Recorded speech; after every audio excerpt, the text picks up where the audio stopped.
ગાદી અને આશ્રમનો વિવાદ ખબર નહીં છેલ્લા કેટલાય સમયથી આ એક પછી એક ધાર્મિક સ્થળો આમાં જોડાતા જ જાય છે અને હારમાળા મોટી થઈ રહી છે અને હવે સત્તાધારનું નામ પણ એમાંથી બાકાત નથી રહ્યું. સતના આધાર સમા સત્તાધાર મંદિરના મહંત વિજય ભગત પર એમના જ સગા મોટા ભાઈએ દાનની રકમનો દુરુપયોગ કરવાનો આરોપ મૂક્યો અને એમાં હવે આરોપ લગાવનાર નીતિન ચાવડા સામે પણ આરોપ થઈ રહ્યા છે. નીતિન ચાવડા સામે થઈ રહેલા આરોપો આખા મામલાને એક નવી દિશા આપી રહ્યા છે. ત્યારે શું છે આ આરોપ પ્રત્યારોપની ગેમ અને આખરે આ સત્તાધાર તીર્થધામ કેમ વિવાદમાં, એ જુઓ.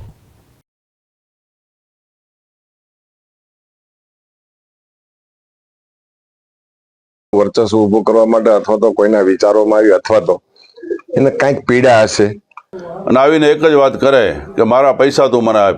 મેં એને ભણાવેલું છે, ભણતરના ખર્ચ પેટે મેં પૈસા માંગ્યા નહીં કે એને બ્લેકમેલ કરવા માટે. બાબુકાજી આની જરૂરત નથી, જ્યારે જરૂરત પડે ત્યારે યાદ કરજો, અમે હાજર જ છીએ. જૂનાગઢ ગિરનારના અંબાજી મંદિરના ગાદીનો વિવાદ શમ્યો નથી ત્યાં સત્તાધાર મંદિરનો વિવાદ સામે આવતા શ્રદ્ધાળુઓમાં ખળભળાટ મચ્યો છે. સત્તાધાર મંદિરના મહંત વિજય ભગત પર તેમના સગા મોટાભાઈ નીતિન ચાવડાએ આરોપ લગાવ્યો છે કે તેઓ દાનની રકમનો દુરુપયોગ કરી રહ્યા છે.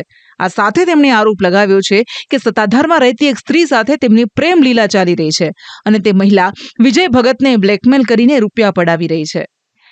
નીતિન ચાવડાએ આરોપ મુદ્દે રાજ્ય સરકારને પત્ર લખ્યો હતો અને સત્તાધાર મંદિરનો વહીવટ સરકાર હસ્તક લેવા વિનંતી કરી હતી.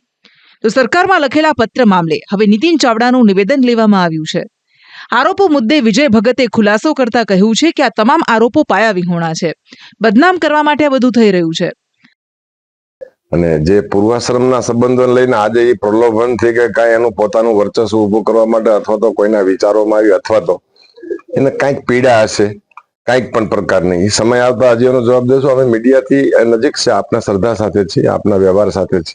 પરંતુ આ બધા વચ્ચે મામલામાં એક નવો વળાંક સામે આવ્યો છે. સત્તાધાર મંદિરના મહંત પર આરોપ લગાવનારા નીતિન ચાવડા સામે જ ખંડણી માંગવાના આરોપ લાગ્યા છે.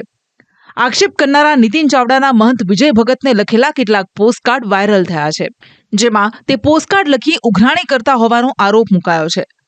પોસ્ટકાર્ડ કેટલાક અંશોમાં જોઈએ તો તેમાં લખાયું છે કે મજામાં રહેવું હોય તો મારો હિસાબ સમજીને મોકલ.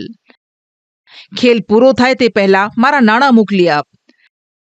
મારા લેણા છે તે માંગુ છું, એમાં મને મર્યાદા નહીં નડે.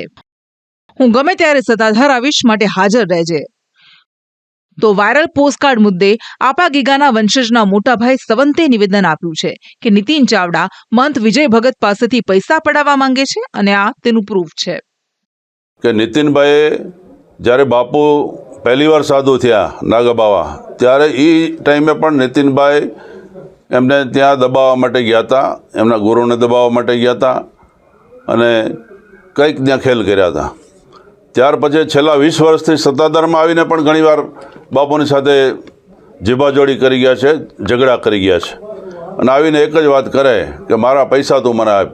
તો પોતાના પર લાગેલા આરોપો મુદ્દે નીતિન ચાવડાએ સંદેશ ન્યૂઝ સાથે ખાસ વાતચીત કરી હતી, જેમાં તેઓ કહી રહ્યા છે કે મેં વિજય ભગતને બ્લેકમેલ કરવા રૂપિયા નથી માંગ્યા. વિજય ભગતના ભણતર પાછળ કરેલા ખર્ચ પેટેના પૈસા માંગ્યા છે.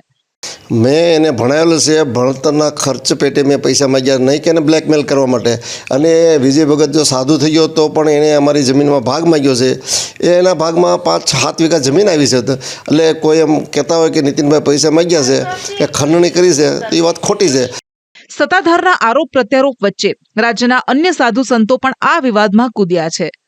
જૂનાગઢના અંબાજી મંદિરમાં ચાલી રહેલ ગાદી વિવાદના મહેશગીરી બાપુ તેમજ કેટલાક સંતોએ આજે સત્તાધાર ગામ જઈને વિજય ભગતની મુલાકાત લીધી હતી. વિજય ભગતના ગુરુભાઈ આનંદગીરી બાપુ પણ વિજય ભગતના સમર્થનમાં આવ્યા છે, જેમણે નિવેદન આપ્યું છે કે સમય આવતા દૂધનું દૂધ અને પાણીનું પાણી થઈ જશે અને જે પ્રમાણે જોઈએ અમે સમાજને આપી દઈએ અને જે કાદા કીચડ ઉડ્યા છે બધાને ધોઈને સાફ કરી દઈએ. બાબુકાજી આની જરૂરત નથી, જ્યારે જરૂરત પડે ત્યારે યાદ કરજો, અમે હાજર જ છીએ.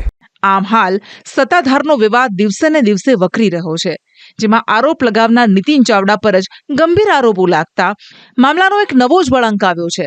તેમજ અન્ય સાધુ સંતો આ વિવાદમાં કૂદતા આરોપ પ્રત્યારોપનો સિલસિલો શરૂ થયો છે. પરંતુ રાજ્યભરમાં ધાર્મિક સ્થળોના ચાલી રહેલા વિવાદથી ભક્તોની આસ્થાને ઠેસ પહોંચી રહી છે.